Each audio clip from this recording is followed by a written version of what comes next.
살아계신 하나님 아버지, 하나님께서 오늘도 우리에게 생명을 주시고 또 우리의 생명이 그리스도와 연합하여서 이 땅에서부터 영생을 누리며 살아갈 수 있도록 구원의 은혜를 베풀어 주심을 감사드립니다.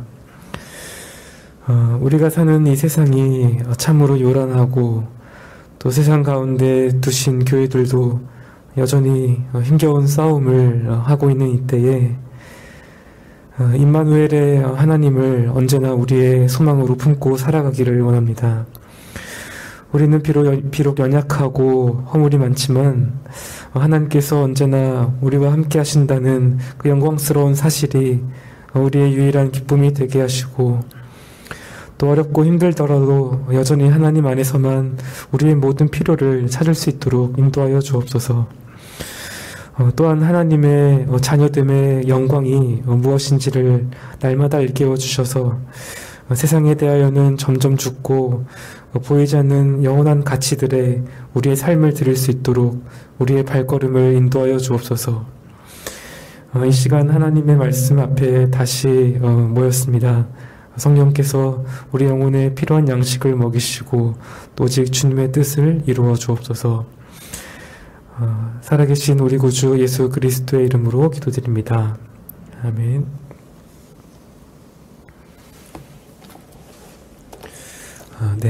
하나님 말씀 갈라디아서 1장 6절부터 10절까지 말씀을 보도록 하겠습니다.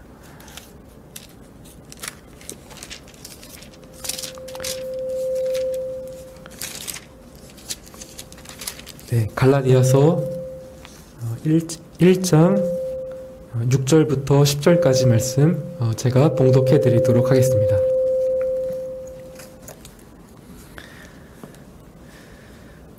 그리스도의 은혜로 너희를 부르신 이를 이같이 속히 떠나 다른 복음 좇는 것을 내가 이상히 여기노라. 다른 복음은 없나니 다만 어떤 사람들이 너희를 요란케 하여 그리스도의 복음을 변하려 함이라.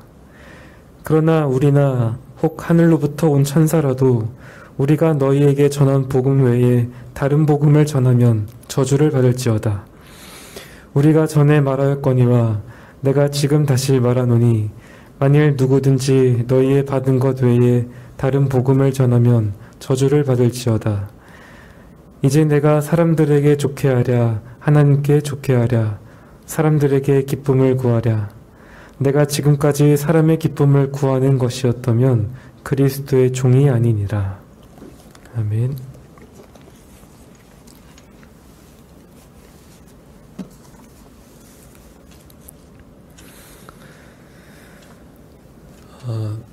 우리가 지난 시간부터 갈라디아서를 함께 살펴보면서 이 서신이 쓰인 간략한 배경을 살펴보았습니다.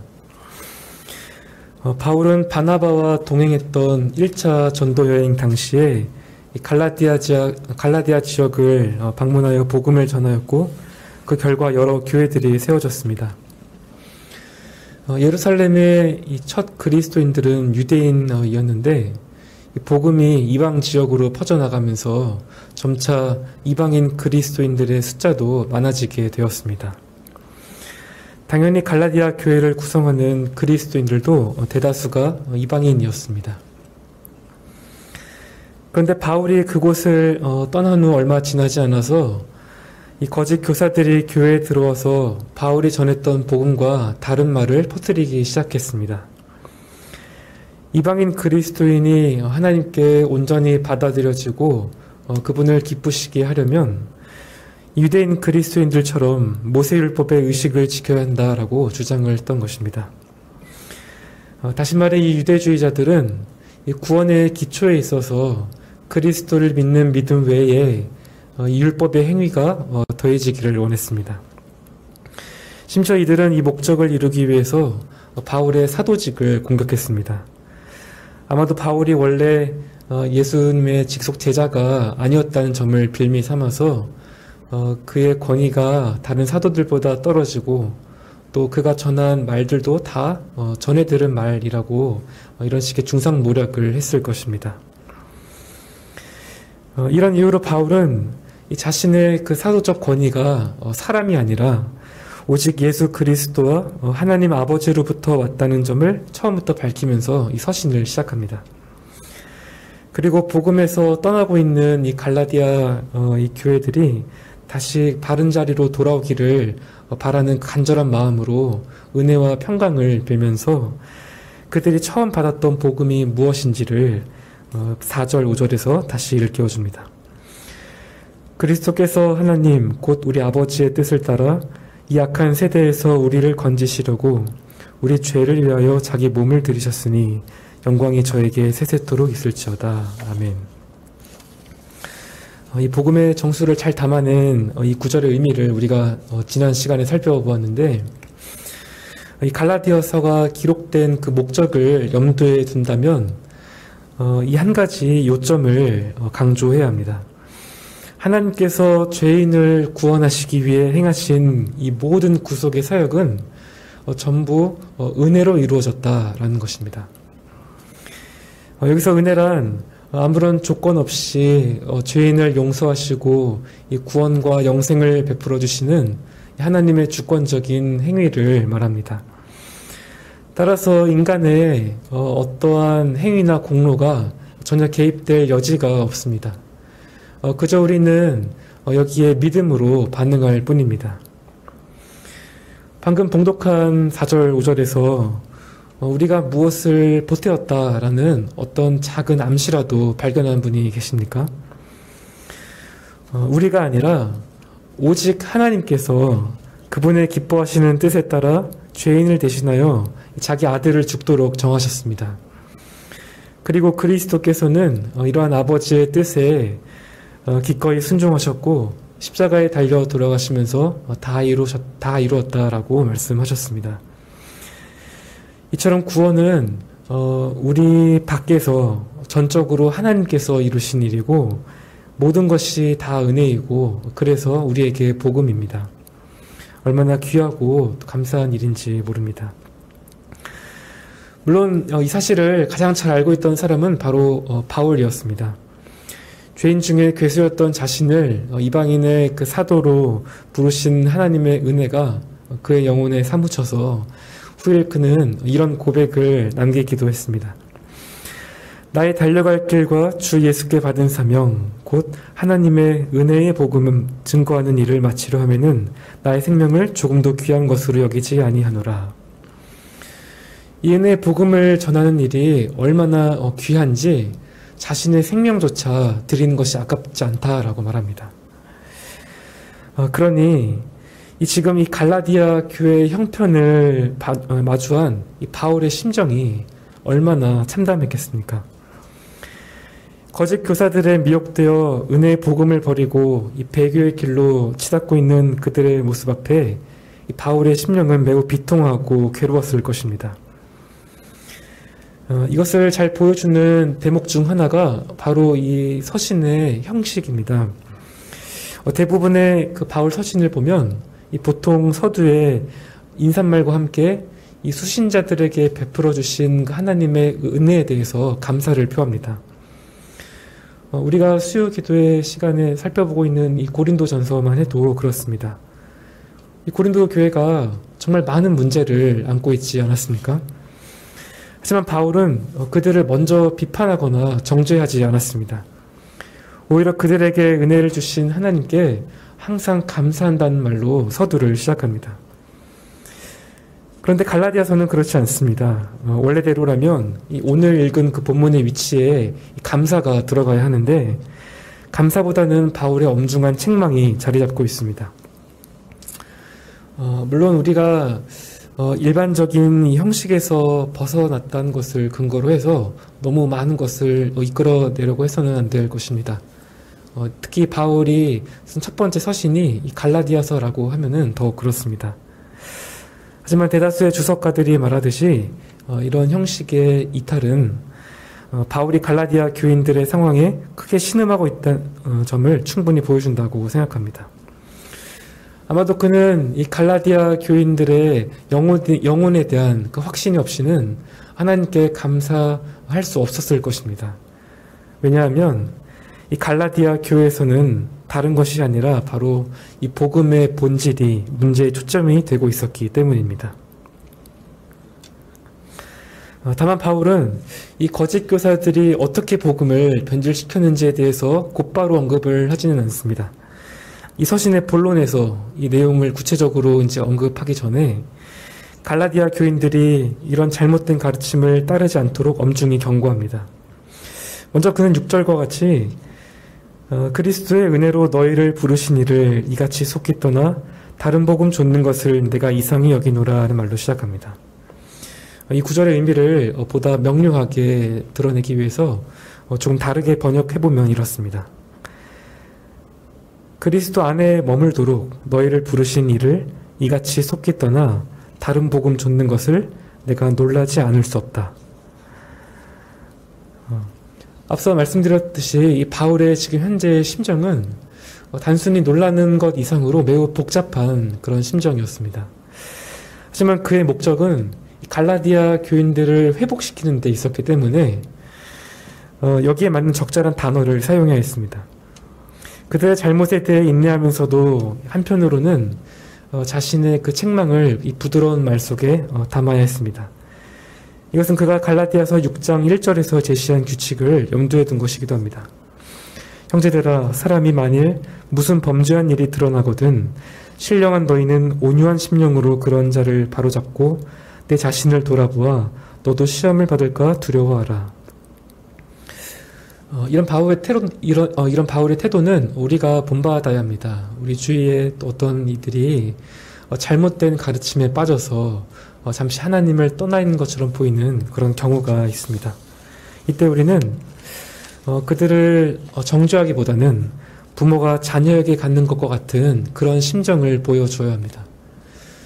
마치 우리 어린 자녀가 막 개에 물려서 끌려가게 되면 우리가 개를 아주 호되게 쫓아내지만 자녀에게는 연민을 갖고 부드럽게 위로한 것처럼 그렇게 대해야 합니다. 그러면서 우리가 정말로 그들의 어떤 파멸이 아니라 행복을 바란다는 사실을 알려주어야 합니다. 하지만 이것만으로는 사실 문제가 해결되지 않습니다. 그래서 우리는 보다 좀 근본적인 질문을 던지고 여기에서 해답을 찾으려고 해야 합니다. 그것은 왜 그와 같은 잘못된 가르침에 넘어가게 되는가 하는 것입니다. 이 갈라디아 교회가 처했던 상황을 좀 더 자세히 살펴보겠습니다. 6절을 보면 이들은 다른 복음을 쫓아서 속히 떠나고 말았습니다. 이 서신의 배경을 고려하면 지금 바울은 이 갈라디아 남쪽 지역을 처음 방문했던 그 선교 여행 기간 중에 아니면 1년이 지나지 않은 어느 시점에 이 서신을 쓰고 있습니다. 그가 복음을 전하고 이 시기적으로 매우 그 짧은 이 기간에 배교하는 일들이 나타났습니다. 여기에는 아마도 이 두 가지 정도의 원인이 있을 것이다 라고 보입니다. 첫째로 그들에게는 이 참된 복음과 이 모든 거짓된 이 복음을 분별할 수 있는 기준이 없었습니다.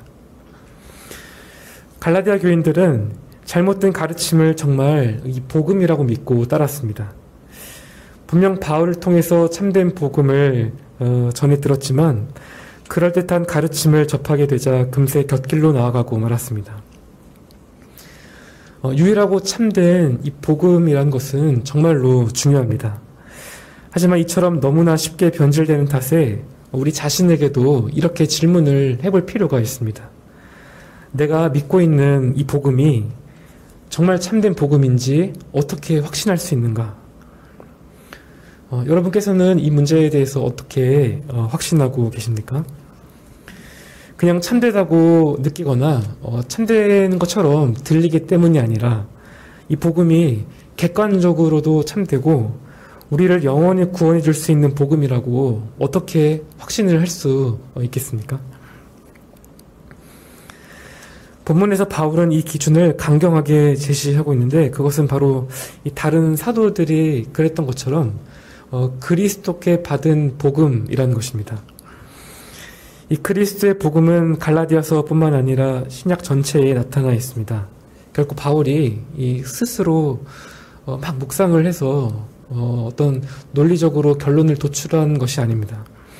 복음이 그에게 계시로 주어졌습니다. 이런 이유로 그는 8절에서 이 우리라는 말에 자신도 포함을 시킵니다. 그가 전했던 그 복음이 진정으로 그리스도의 복음이기 때문에 이 복음 외에 다른 복음을 전한다면 자신 또한 하나님으로부터 저주를 받는다는 의미입니다. 지금 바울은 갈라디아 교인들에게 이 자신의 이 가르침을 계시의 말씀인 성경으로 판단하라고 가르치고 있습니다. 이 교회 내 모든 가르침과 위계 질서도 마찬가지입니다. 언제나 모든 판단의 최종적인 권위는 성경에 두어야 합니다. 사실 이 주제를 좀 더 다루어야 할 필요가 있습니다.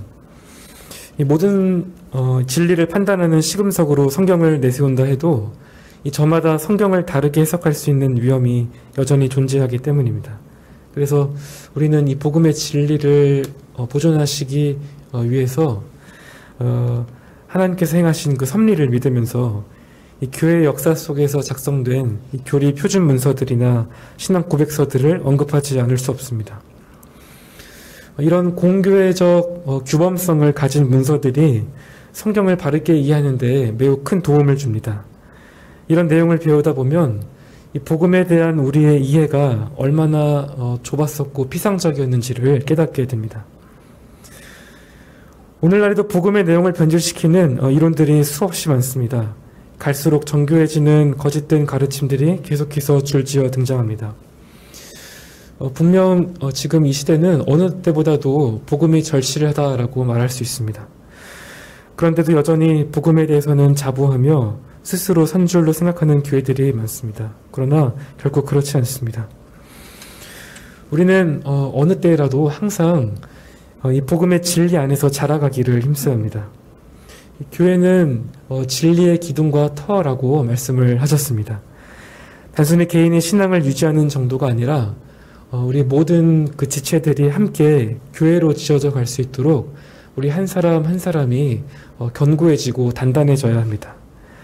복음을 계속해서 듣고 배우고 또 그렇게 살아내야 합니다. 나 한 사람이 잘 서 있지 못하면 그 무너진 성벽으로 전체 교회가 영향을 받기 때문입니다. 둘째로 갈라디아 교회들은 이 사람의 생각으로 복음을 판단하는 오류를 범했기 때문에 잘못된 가르침에 넘어가고 말았습니다. 이 문제는 그 교묘함과 해악성 때문에 더욱 우리의 경계를 요구합니다. 본문에서 다른 복음이라고 표현된 것을 보면 이 거짓 교사들이 자신들의 가르침을 복음이라고 주장했던 것 같습니다. 물론 이것은 율법의 행위가 구원에 필수적이기 때문에 율법 준수를 강요했던 거짓된 가르침입니다. 그러나 이방인이 대다수였던 갈라디아 이 교회에 이 복음과 율법을 구분한다라는 것은 사실은 어쩌보면 쉬운 일이 아닌지도 모릅니다. 특히 믿음을 갖게 된 지 얼마 지나지 않은 그들에게 이 유대주의자들의 주장은 정말 그럴듯해 보였을 것입니다. 이렇게 교회 안에서도 분명히 바른 복음을 전해 들었지만 한편으로는 꼭 이것만이 진리인가? 이것 말고 또 다른 신앙의 길이 있지는 않을까 하면서 자기중심적인 기대를 품는 사람들이 있습니다. 그러다 다른 가르침을 접하게 되면 이 말도 맞는 것 같고 저 말도 맞는 것 같은데 하면서 다른 복음을 손쉽게 용인합니다. 결국 둘 다 진리인 것 같기 때문에 받아들이는 것이 아닙니다. 자신에게 들려진 그 다른 복음이 자신의 입맛에 맞고 또 무언가 유익을 가져다 줄 것 같았기 때문입니다. 그러다 결국 자신도 모르는 사이에 다른 복음을 쫓아가 버리고 말았습니다. 일찍이 성경은 이러한 때가 온다고 분명히 경고를 했습니다. 때가 이르리니 사람이 바른 교훈을 받지 아니하며 귀가 가려워서 자기의 사욕을 좇을 스승을 많이 두고 또 그 귀를 진리에서 돌이켜 허탄한 이야기를 좇으리라.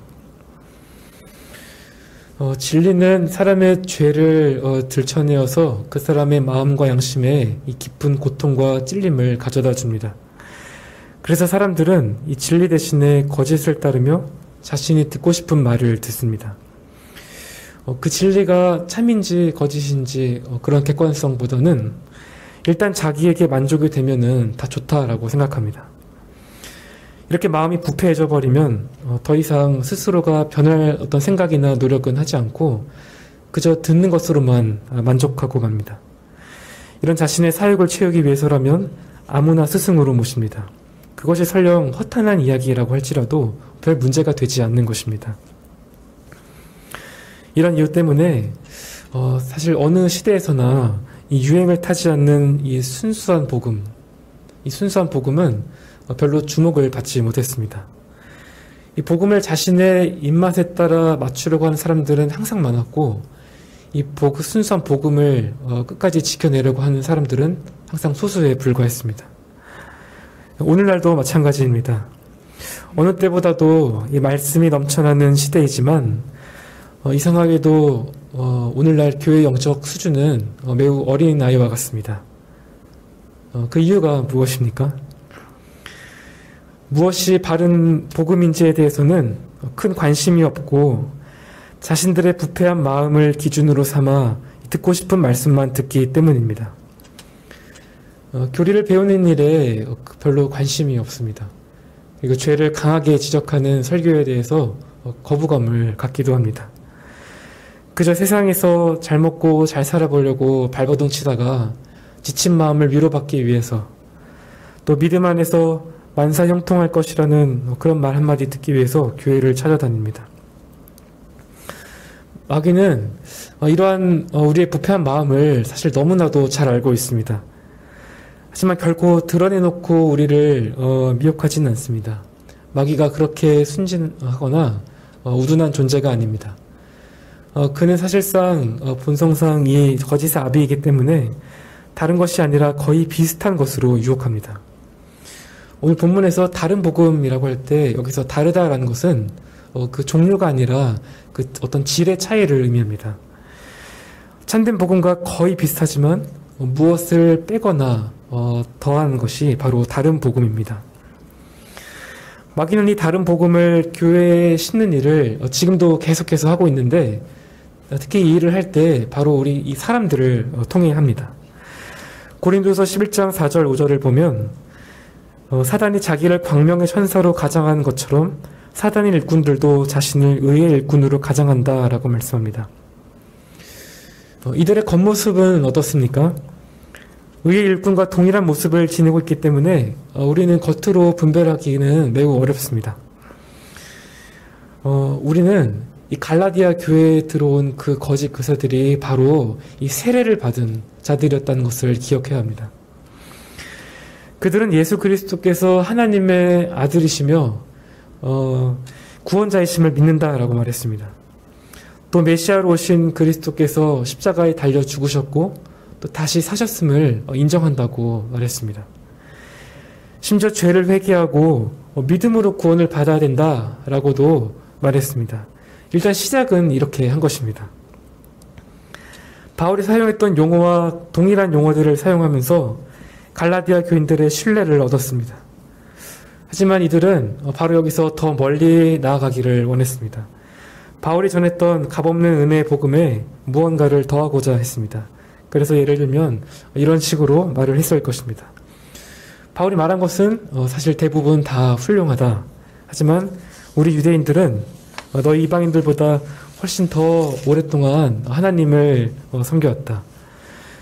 예수님께서 율법을 폐하러 오신 것이 아니라 이루려고 오셨다 하지 않았느냐. 그러니 너희도 완전한 복음을 얻으려면 할례를 받아야 한다. 이것이 사실 이단들이 사용하는 방식입니다. 처음에는 정통 교리를 내세워서 참된 신앙을 추구하는 척하다가 시간이 지나면 슬쩍 다른 것을 끼워 넣습니다. 100개 중에 99개가 맞아도 끝에 가서 한 개를 껴넣기 때문에 계속해서 그들이 얘기하는 것을 따져보지 않으면 잘 모릅니다. 그동안 계속 맞는 이야기만 했기 때문에 더 새로운 것이 나오지 않겠지라고 방심하는 순간 바로 거짓된 교리를 뒤섞어 버립니다. 그런데 한국교회에서도 이와 비슷한 현상들이 일어나고 있습니다. 사람들이 이 설교를 잘 분별하지 못합니다. 설교에 대한 어떤 주관적인 감상은 쉽고 편하게 나눌 수 있는데 그 설교의 내용이 정말 성경적인지 교리적으로는 아무런 흠이 없는지에 대해서는 잘 이야기하지 않습니다. 그냥 다 들어보니까 복음적인 설교 같다라고 말합니다. 하지만 그들에게 진리를 판단할 수 있는 어떤 기준이 없는데 그들이 무엇을 근거로 그렇게 말을 하고 있는 것입니까? 그들은 교회의 크기나 어떤 분위기를 봅니다. 아니면 말씀을 전하는 사람의 학위나 인품, 검소한 삶 같은 것들을 봅니다. 이렇게 교회가 크고 많은 사람들이 모였는데 당연히 알아서 검증이 됐겠지라고 생각을 하기도 하고 저 목사님께서 공부도 참 많이 하시고 인격적으로 너무 훌륭한 분이시니 당연히 복음적인 설교를 하시겠지라고 너무나 안일하게 생각합니다. 이 사람들은 전해진 그 메시지를 듣지 않습니다. 메시지가 아니라 자꾸 다른 것을 보고 판단합니다. 그러나 우리 시대가 과연 그렇게 진리에 대해서 철저한 그런 시대입니까? 관용과 포스트모더니즘이 만연한 세대에서 우리는 부지불식간에 마귀에게 농락당하고 맙니다. 마귀는 정말 교회를 서서히 침몰시킵니다. 우리가 이제 정신을 딱 차렸을 때 더 이상 이제 손쓸 수 없고 돌이킬 수 없을 만큼 그렇게 천천히 몰락을 시킵니다. 우리는 이 진리의 문제에 있어서는 언제나 명확해야 합니다. 자신의 주관적인 판단이나 감정이 아니라 다른 어떤 외적인 모습이 아니라 성경적인 기준을 지녀야 합니다. 복음의 본질에 관한 문제에서는 더욱 그렇습니다. 특히 다른 복음을 전하는 자들을 향한 이 바울의 태도를 보시기 바랍니다. 가차없이 저주를 퍼붓고 있습니다. 이 8절, 9절에서 바울이 저주를 2번이나 반복을 하는데 이것은 어떤 개인적인 원한이나 어떤 충동적인 그런 발언이 아니라 반드시 그렇게 되리라 라고 하는 확실한 선언이라는 것을 보여주는 것입니다. 여기에 나온 이 저주라는 말은 끔찍한 표현입니다. 이 헬라어로 아나세마라는 단어가 사용되었는데 이 멸망당하기 위하여서 하나님께 바쳐진 것이라는 의미를 가지고 있습니다. 인류 역사를 보면 하나님께서 파멸이 되도록 정해신 것들이 있습니다. 성경에서도 모세의 뒤를 이어서 여호수아가 이스라엘 백성들을 이끌고 가나안 땅으로 들어갑니다. 그리고 여호수아가 여리고성 앞에서 하나님께서 하신 말씀을 그들에게 전해주는데 요약하면 여리고성은 진멸할 것이니 그 성이 진멸할 때에 진멸할 것을 취하면 그 화가 이스라엘 진영에 미칠 것이라고 경고하셨습니다. 그러나 아간이 하나님의 명령을 어기고 진멸한 물품들에 탐을 내어 그것들을 숨겼을 때 하나님은 아간과 또 그의 가족과 모든 가축 재산들을 아골 골짜기로 이끌어내셔서 죽이셨습니다. 그런데 이 저주가 신약 시대에도 여전히 유효합니다. 로마서 9장 3절에서도 이 아나세마라는 단어가 사용되었는데 여기서 바울은 자신의 동족을 위해서라면 스스로가 저주를 받아 그리스도께로부터 끊어진다 해도 좋다라고 말합니다. 즉 저주받는 것은 이 그리스도로부터 끊어진다라는 것이고 다시 말해 하나님의 영원한 임재로부터 영원히 분리된다라는 그런 의미입니다. 그들에게 예비된 영원한 불못에 던져지게 되는 것입니다. 그래서 이런 구절을 대할 때마다 이 말씀을 전하는 자리가 얼마나 두려운 것인지를 새삼 깨닫게 됩니다. 다른 복음을 전하게 되면 자신의 영혼 하나가 아니라 여러 영혼들을 다 망치는 죄를 범하게 됩니다. 그래서 하나님의 은혜 없이는 도저히 감당할 수가 없고 언제라도 넘어질 수 있기에 기도하지 않을 수 없습니다. 다른 복음이 아닌 참된 복음을 전하는 일과 올바른 진리를 수호하는 일은 아무리 강조해도 지나침이 없는 것입니다. 10절에서 이 바울은 자신이 전한 복음이 참되다라는 사실을 다시금 언급하면서 자신은 언제나 하나님 편에 섰던 그리스도의 종이었음을 밝힙니다. 10절 내용을 얼핏 보면 아마 바울은 이 대적들에게서 그가 사람들을 기쁘게 하는 자다라는 어떤 그런 비난을 받았던 것 같습니다. 그는 유대인들과 함께 있을 때는 유대인처럼 행동을 했고, 또 이방인과 함께 있을 때는 할례나 율법을 받을 필요가 없다라고 말하는 사실이 있습니다. 예를 들어서 바울은 단순히 유대인들을 기쁘게 하기 위해 디모데에게 할례를 받게 했습니다. 여러 사람에게 내가 여러 모양 된 것은 아무쪼록 몇몇 사람들을 구원코자 한 것이라는 그런 말도 했습니다. 하지만 분명한 것은 바울은 일관되게 보이지 않았지만 복음은 언제나 일관되다라는 사실입니다. 디모데는 사실 유대인들의 그 전도에 효과적일 수 있도록 할례를 받았습니다. 그러나 디도와 함께 있을 때는 상황이 달랐습니다. 왜냐하면 몇몇 그리스도인들이 그의 할례의 문제를 구원의 문제로 삼았기 때문입니다. 이것은 복음의 본질에 관한 문제이기 때문에 바울은 디도가 억지로 할례를 받게 하지 않았습니다. 갈라디아서 2장에 이 내용이 나오는데, 이처럼 바울은 사람들의 기쁨을 구했던 자가 아니었습니다. 오히려 그는 하나님 이외에 다른 누구를 기쁘게 하기 위해 살지 않는 몇 안 되는 사람 중 한 명이었습니다. 물론 여기서 우리가 이 사람을 기쁘게 하지 않는다라는 말을 오해해서는 안 되겠습니다. 그들의 영혼에 유익이 되는 한 윗사람을 기쁘게 하는 것은 아랫사람의 도리이고, 또 자신들이 섬기는 사람들을 기쁘게 하는 것이 또 모든 사역자들과 그리스도인들의 도리입니다. 또 화목하고 신뢰할 수 있는 사회를 만들기 위해서도 사람을 기쁘게 하는 것은 필요하다라고 할 수 있습니다. 그러나 사람들을 기쁘게 하거나 그들의 비위를 맞추기 위해서 하나님께서 기뻐하지 않으시는 것들을 행해서는 안 됩니다. 즉 어떤 일을 하기 전에 그것이 하나님께서 기뻐하시는 일인지 아닌지를 따져보지도 않고, 그것이 그저 사람이 기뻐하기 때문에 한다라고 했을 때는 그는 더 이상 그리스도의 종이라고 할 수 없습니다. 왜냐하면 우리는 우리가 순종하는 자의 종이 되기 때문이고, 주님께서 가르치신 대로 한 사람이 두 주인을 섬길 수 없기 때문입니다.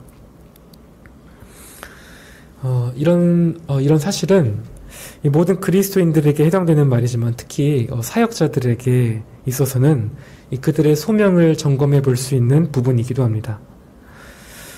하나님 편에서 서서 철저하게 이 진리를 전하려고 하다 보면 어느 특정한 말씀 앞에서는 이 듣는 사람들의 기분이나 감정이 상하지는 않을지, 또 그들이 시험에 들지는 않을지 살피느라 하나님께서 요구하시는 수준을 은근히 낮추고 싶은 유혹을 받을 때가 찾아옵니다.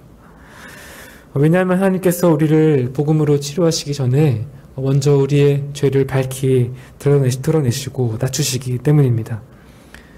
특히 자신이 아직은 버리고 싶지 않거나 또 고치고 싶지 않은 어떤 그런 죄악들이 말씀 앞에서 정죄를 당했을 때에 대개 사람들은 이전보다 마음을 완악하게 가집니다. 그렇다고 사람과의 갈등을 피하기 위해서 이런 자들을 그냥 내버려 둔다면 결국 사람을 기쁘게 하는 종과 다를 바가 없습니다. 주님께서 누가복음 6장 26절에서 이런 말씀을 하셨습니다. 모든 사람이 너희를 칭찬하면 화가 있도다. 너희 조상들이 거짓 선지자들에게 이와 같이 하였느니라. 이 구절을 어떤 한 주석가가 설교자에게 적용을 하면서 이렇게 표현을 했습니다. 너희에게 화가 있다. 너희가 어느 누구도 싫어하지 않을 설교를 한다면 그것은 너희가 너희 의무와 인간의 영혼에 충실하지 않았다는 악한 표적이 될 것이다. 왜냐하면 너희 일은 사람들에게 그들의 결점을 말해주는 것이기 때문이다. 그래서 이 진리를 전하는 일은 때로는 외롭고 또 가까운 사람들과도 결별하게 되는 그런 아픔을 겪기도 합니다. 무엇보다 악이 점점 충만해져가는 이 시대에서 이 진리의 빛을 높이 든다라고 하는 것은 사실 사람들의 어떤 혐오거리나 이 증오의 대상을 자처하는 것입니다. 그럼에도 불구하고 끝까지 하나님 편에 서서 하나님과 화목하라라고 외치며 사람들이 진리 안에서 자라가도록 애쓰는 자들이야말로 그리스도의 종이라 할 수 있습니다. 사실 사역자들 뿐만 아니라 모든 신자들에게도 이 사람을 두려워하는 것, 이것은 그리스도를 따르는 데에 큰 방해 요소가 됩니다. 그러나 사람에 대한 두려움을 내어 쫓을 수 있는 방법이 있습니다. 하나님께서 우리의 모든 필요를 공급하시고 또 그분을 두려워하는 자에게 좋은 것을 아끼지 않는다라고 하는 바로 하나님의 약속입니다. 여호와 하나님은 해요 방패시라. 여호와께서 은혜와 영화를 주시며 정직히 행하는 자에게 좋은 것을 아끼지 아니하실 것임이니이다. 시편 84편 11절 말씀입니다. 우리가 이런 약속들을 신뢰하면서 사람으로부터의 두려움에서 해방되고자 한다면 하나님의 은혜와 성령의 역사가 필요합니다. 우리의 어떤 직장이나 일터에서도 그렇습니다. 다른 사람들에게 우리가 복음을 전한다라는 것이 우리가 조롱당할 것이라는 생각에 두려워할 수 있습니다. 특히 요즘 같은 시국에는 더욱 그럴 것입니다. 하지만 사람보다 이 하나님을 두려워하는 일이 곧 그분을 기쁘시게 하는 일이라면 때로는 용기를 가지고 기꺼이 비난을 감수할 수 있어야 합니다. 사실 전도하기에 적절한 때라는 것은 없는 것 같습니다.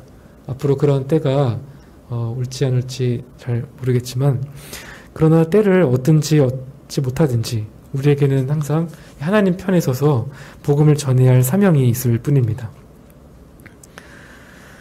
오늘 본문에서 바울은 이 복음과 관련된 몇 가지 관점을 제시했습니다. 첫째로 우리는 성경적 복음의 기준으로 이 참된 복음과 다른 복음, 즉 거짓된 교리를 분별할 수 있어야 합니다. 이 교리에 대한 잘못된 이해는 결국 다른 복음을 쫓아가게 만듭니다. 둘째로 다른 복음은 복음이 아니다라는 사실입니다. 사실 말이 다른 복음이라는 표현이지만 다른 복음이라는 것은 없습니다. 하나님의 전적인 은혜로 이루어진 이 구속사역에 우리의 무언가를 더하는 순간 그것은 이미 복음을 다 잃은 것과 마찬가지입니다. 셋째로 다른 복음은 하나님의 저주를 부릅니다. 왜냐하면 이 문제에는 영혼의 생사가 달려있기 때문입니다. 이처럼 그리스도를 바르게 아는 것, 또 복음의 진리, 영혼의 영원한 운명과 같은 이런 주제들은 이 바울뿐만 아니라 사실 우리에게도 매우 중대하고 엄숙한 문제입니다. 참으로 우리의 일생 동안 이를 위해서 싸우고 또 목소리를 높일 가치가 있고 자신에게나 다른 이들에게 거듭 일깨울 필요가 있습니다. 물론 우리가 이 모든 일을 하는 동기는 하나님과 그분의 백성들을 사랑하는 마음 때문입니다.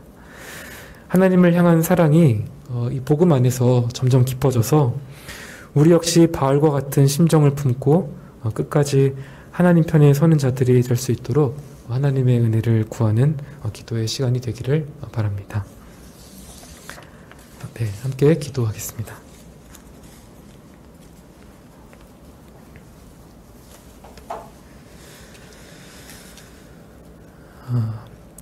하나님 아버지 감사합니다. 하나님께서 우리가 하나님을 찾지도 않을 때에 오직 은혜로 또 우리 밖에서 모든 구원의 일들을 이루셨고 우리가 참된 복음을 깨달아 알 수 있도록 은혜 주심을 감사합니다. 우리가 구원받았지만 사실 이 참된 복음의 의미가 무엇인지 또 우리가 계속해서 알아가야 하는데 우리가 이 세상 안에서 이 복음의 가치가 얼마나 큰 것인지를 깊이 깨닫게 하시고 이 복음을 아는 일에 우리가 더욱더 열심을 내고 이 일에 진력할 수 있도록 주님께서 은혜를 베풀어 주옵소서. 이 세상에 있는 많은 사람들이 복음을 알지도 못한 채 영원한 멸망을 향해서 달려가고 있는데 참으로 우리가 먼저 복음의 그 은혜를 입은 자들로서 그들에게 복음을 전해야 할 책임이 매우 큽니다.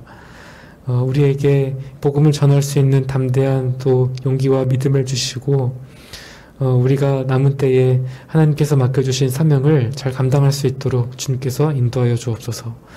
살아계신 우리 구주 예수 그리스도의 이름으로 기도드립니다. 아멘.